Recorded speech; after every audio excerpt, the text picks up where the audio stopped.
আসসালামু আলাইকুম বন্ধুরা, সবাই কেমন আছেন? আশা করছি সবাই ভালো আছেন।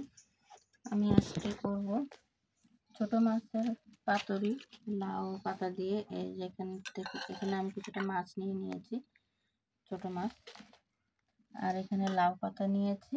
লাউ পাতাগুলো ধুয়ে রেখেছি, কালকে উঠানো, সেই জন্য নরম নরম হয়ে গেছে। যদি শক্ত থাকে টাটকা তুলে আনলে কিন্তু পাতাগুলো শক্ত থাকবে, তখন একটু লবণ মাখিয়ে নিলেই নরম হয়ে যাবে। আমি মাছগুলো কেটে ধুয়ে নিয়েছি। এখানে এখন মশলা দিয়ে দিব। দিয়ে দিচ্ছি একটু আদা বাটা আর রসুন বাটা, দিয়ে দিচ্ছি পেঁয়াজ বাটা,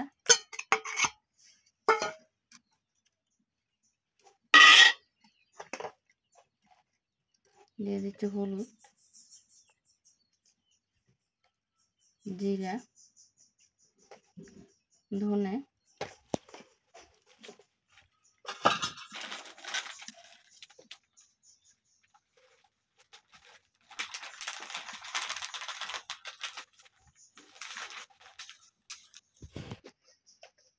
আর দিব মরিচের গুঁড়া, লবণ দিয়ে দিলাম।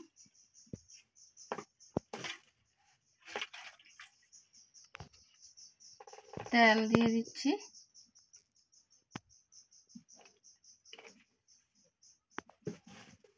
এটাকে ভালো করে মাখিয়ে নিব। আপনারা হাত দিয়ে মাখাতে পারেন, আমি হাত দিয়ে মাখাচ্ছি না, কারণ আমার হাতটা কেটে গেছে। এখন যদি আমি এগুলো মাখাই আমার হাতটা অনেক জ্বলবে, যেহেতু এখানে মরিচ আছে।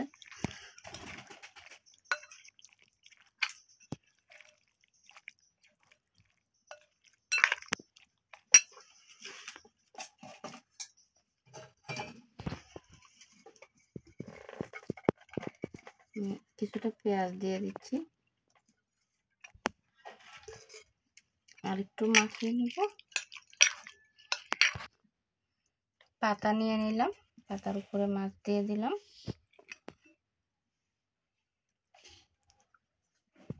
পাতাটাকে মুড়িয়ে নিব।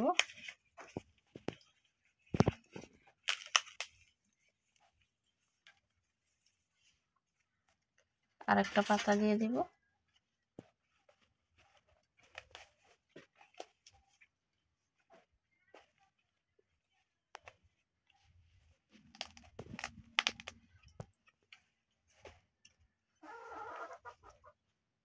সুতা দিয়ে একটু পেঁচিয়ে দিব, নাহলে খুলে যাবে।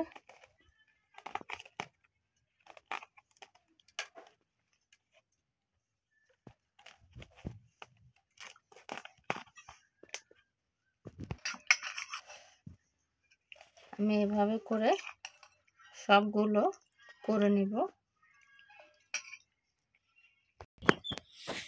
সবগুলো এভাবে করে নিয়েছি, আমার 4টা হয়েছে। আমি পাতিল বসিয়ে দিব চুলায়, তেল দিয়ে দিচ্ছি।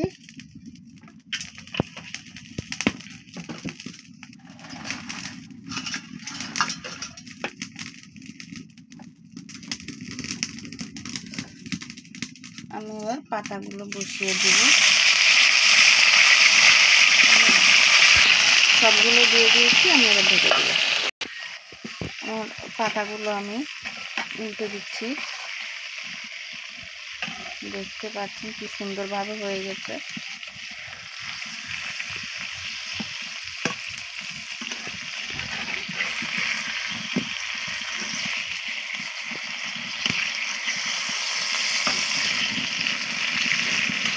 খুব সুন্দর একটা ঘ্রাণ বের হচ্ছে।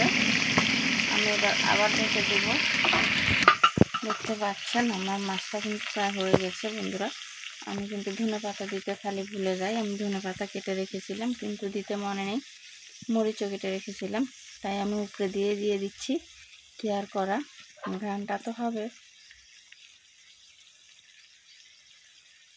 কাঁচা মরিচগুলো তুলে খাওয়া যাবে।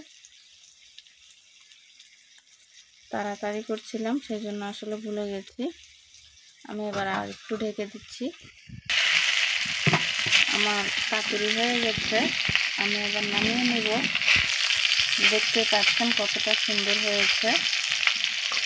আমি এবার নামিয়ে নিচ্ছি। এই যে বন্ধুরা দেখতে পাচ্ছেন কতটা সুন্দর হয়েছে মাছ আর পেঁয়াজগুলো কিন্তু একদম সিদ্ধ হয়ে গেছে। মাছটা তো হয়েছে। বন্ধুরা কেমন লাগলো অবশ্যই আমাকে জানাবেন। ভালো লাগলে একটা লাইক দিবেন, শেয়ার করবেন, সাবস্ক্রাইব করে পাশেই থেকে যাবেন। আজ এই পর্যন্তই। ধন্যবাদ, ভালো থাকবেন। আল্লাহ হাফেজ।